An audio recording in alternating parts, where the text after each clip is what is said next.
Elizabeth Keckley was an enslaved woman who lived in St. Louis in the late 1840s.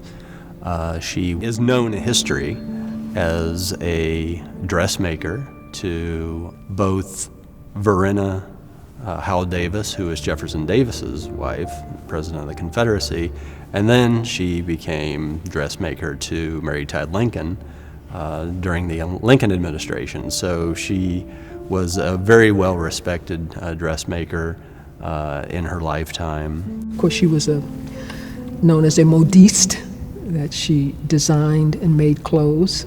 And if she were alive today, she would have been a couture designer. That's just how skillful she was. She was born into slavery, of course. She endured many hardships as she was growing up, and including all manner of abuse. Her mother was an enslaved woman. Her father was the person that owned them. Her mother had married another enslaved man named George Hobbs. As far as she was concerned, that was her father. She was often sent to other places to work, and she had a child by another white male, which was quite common during that time, and that was her only child. And she named him after her father, the man who she thought was her father. She named him George.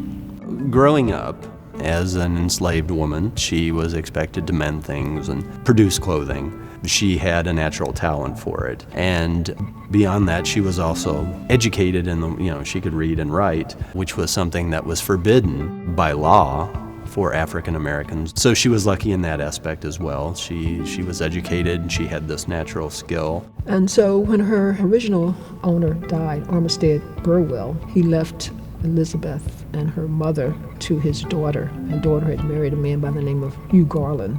Hugh Garland was an attorney from Virginia. He was not a particularly successful attorney. Even according to Keckley in her own autobiography, talks about how he was not very good at business, not very good taking care of himself and his family financially. So he decided he was going to come to St. Louis. A lot of people were moving west looking for their fortunes. When he's in St. Louis and he is in dire straits financially, he decides that probably the best way for him to make some extra income is to rent out his slaves. Mr. Garland was going to hire her mother out, and she said she could not bear to see her mother, who had been this faithful servant to these people, to just be put into the service of strangers. Elizabeth goes to Hugh Garland and she proposes that she use her dressmaking skills as a means of support for his family. And she said that for about over 2 years, she had to support 17 people. And her business really kind of took off. Her services were much in demand. She developed a very affluent clientele.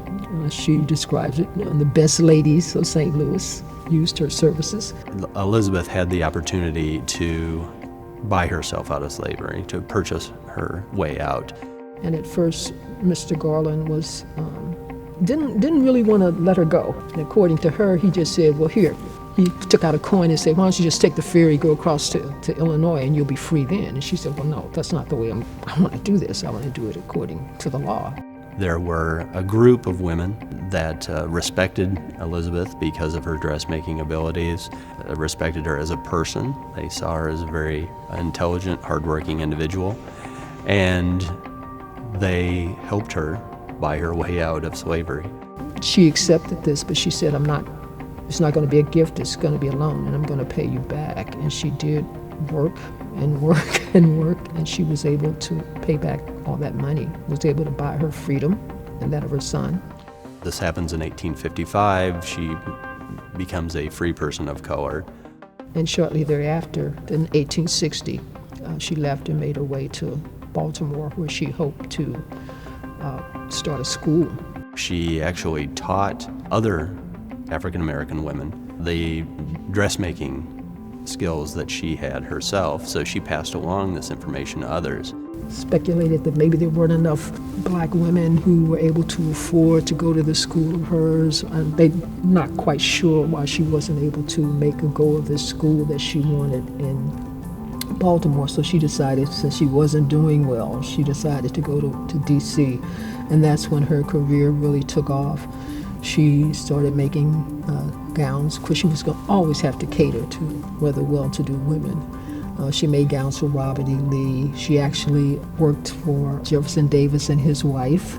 She had quite a reputation. She got introduced to, of course, Mary Todd Lincoln, and of course that's where her career was really cemented there.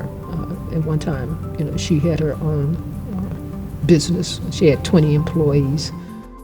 She and Mary Todd became close. There was a certain amount of trust between them. Mary Todd Lincoln was also known to be a very difficult personality sometimes. She was not always liked in society at the time or among their circle. So I think she was a rather difficult person to know. Mary Todd Lincoln was not the most popular of her first ladies. And one of the reasons why Elizabeth Keckley did want to write her this book, 30 Years a Slave, and talk about her White House experiences, is that she did want to, in a way, vindicate and support Mary Todd Lincoln. It backfired. I think because some historians say, well, she violated the conventions of the time and talking about these personal relationships that was unseemly. There were a lot of attempts to squash the book, basically, to get it out of circulation.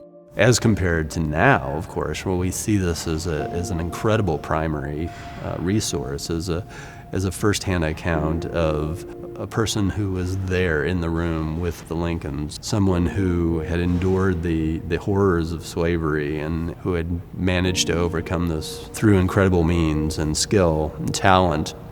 It is probably one of the most insightful of these types of narratives that we see from this time period. She had a story to tell, right? She had a story to talk about the struggles that she overcame, the experiences as a former enslaved woman, and then, like anyone who wants to tell these types of stories, she had a very unique story. She thought it would be well received. It would be like anyone that writes a story like this or writes a book like this, she just wanted her story to be told. I'm not surprised that a lot of people don't know about Elizabeth Keckley. I think they might know her more as the confidant of Mary Todd Lincoln than they know about her St. Louis years. What my people are to be, I can't say. Negroes have been fighting and dying for freedom since the first of us was a slave. She was here for quite a while, 47 to 60, and she got her freedom here. She got her son's freedom here. Local history isn't really taught in the schools, from my understanding. And I think the focus is more on national history. But I think local history can be a lens in which to examine these larger issues. I think the neglect of local history often leaves a hole in your knowledge, like you talk about with Elizabeth Keckley. We talk about Josephine Baker, who left here when she was 13 and never looked back, but we claim her. Maya Angelou, who left here as a very young child and never really came back, but we claim her as a St. Louisan. And I think that, Elizabeth Keckley was here longer than Josephine Baker or Maya Angelou or something, but, so I think we can claim her.